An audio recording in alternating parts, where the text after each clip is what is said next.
would make and then we will deal with the objections of the defense on the offered evidence of the prosecution. Your Honor, please, we wanted to do that, and by way of accommodating the court, in order that the general public may not have the impression that we are delaying the proceedings in this case, Your Honor. But there are so many things that may come up, Your Honor, in our observation, opposition, as against the admissibility, for instance, of these documents, Your Honor. Insofar as the prosecution is concerned, these evidences are with them. They have examined it, they have made a formal offer of the same. But insofar as the defense is concerned, Your Honor, we have to analyze it is not enough that they are listed as being offered. We have to analyze what is the purpose of the offer. They may be admitted on certain grounds, Your Honor, but decidedly they may not be admitted in consonance with the purpose for which they are offered. That is our position, right, Your Honor. Mr. President, if we may, yes, we are constrained to object to that proposal, because if we will submit our what proposal, the proposal of the chair. No, it's not the chair's proposal, but the proposal of the defense to submit or to present their evidence only after the ruling of the Senate on the admissibility, if I may finish. Yeah, that is the most... if I can... Go ahead, I'm sorry. The floor. Thank you.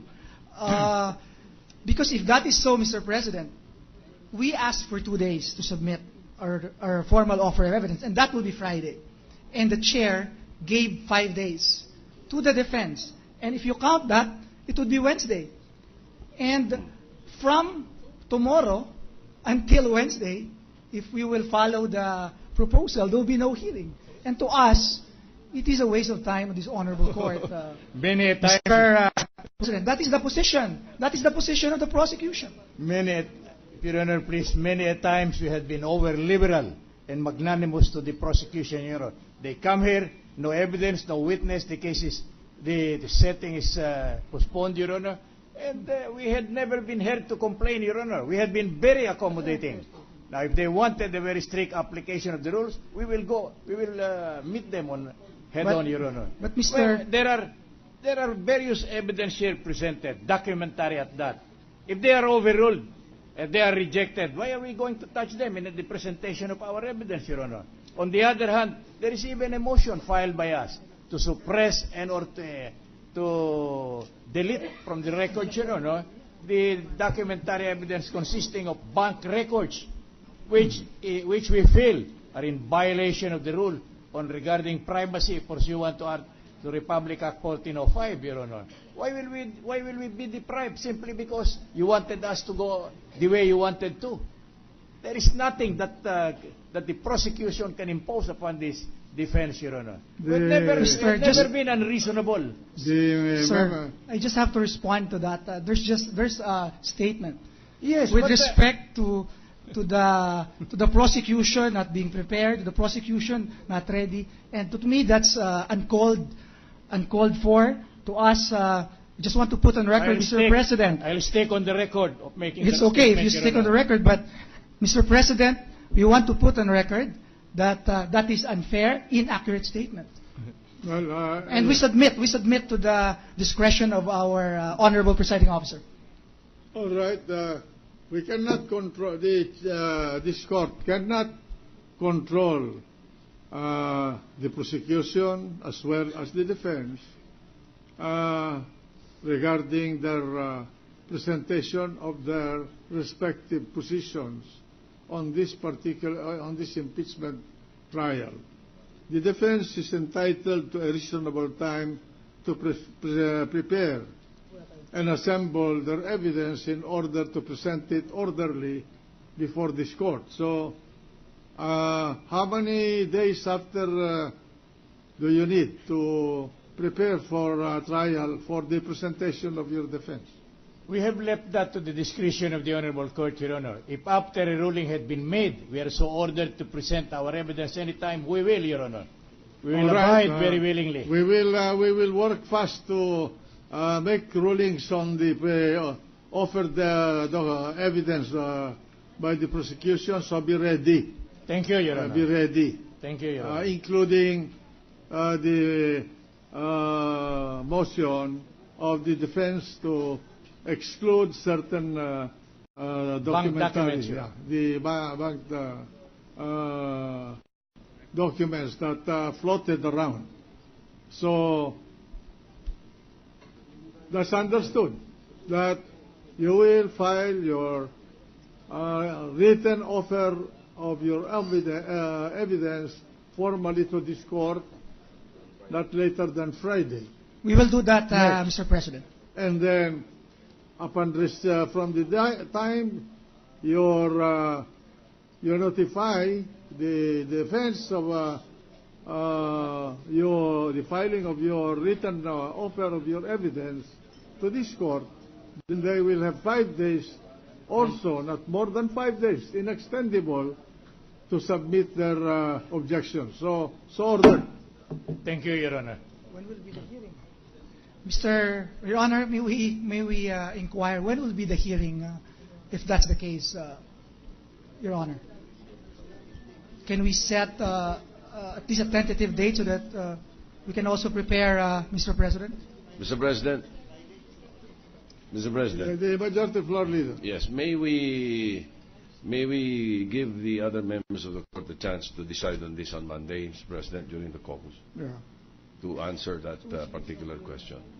I suggest that both sides must be ready every day for trial.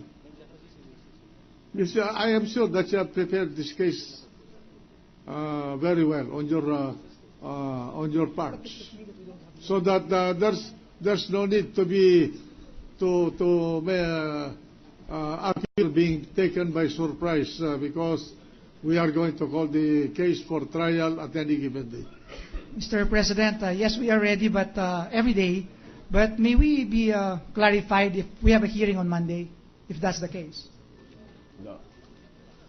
Because they were given 5 days, which will end on Wednesday, Mr. President. Yes. Just for the clarification of the prosecution, Well, Your Honor. Mr. President, at the rate things are going, I don't think we will have Monday. So when will be the earliest, at least a tentative? March 12, according to the clerk of court. March 12, Your Honor? Yes. March 12.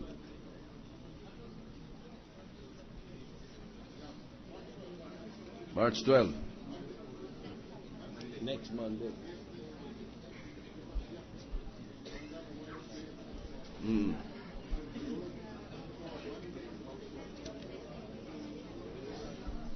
Because Wednesday is a 7, I suppose. Wednesday, Your Honor, is March 7.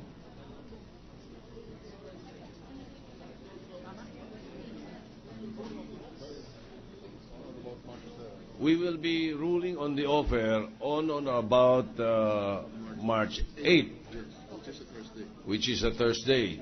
And that is the reason why Monday is the most practical date, March 12. We submit, Mr. President. So the next trial date will be at 2 o'clock of March 12 in the afternoon. 2 o'clock in the meantime, afternoon of March 12. Mr. President, in the meantime, there is a question on whether the defense will be presenting their evidence already on March 12, Mr. President. They should be ready. You should be ready to present on March 12. Yes, they are.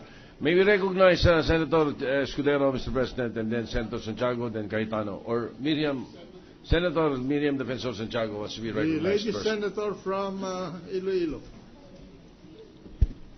Thank you, Senator Escudero. The prosecution will be making an offer of evidence and then it will rest. What all this means is that after it makes its formal offer of evidence, the prosecution will then lie down in front of that first table, face down on the floor, and assume a planking position. To go rigid there. That is called planking. Because tapos ka na. Para ka nang namatay. Huwag ka nang nagsasalita pa. Tapos ka na eh. Ngayon na ako nakarinig ng we are resting our case, we are making our formal offer, we are resting our case with a reservation. Pag pag sinabi mong resting your case, tapos ka na. That's an oxymoron to say that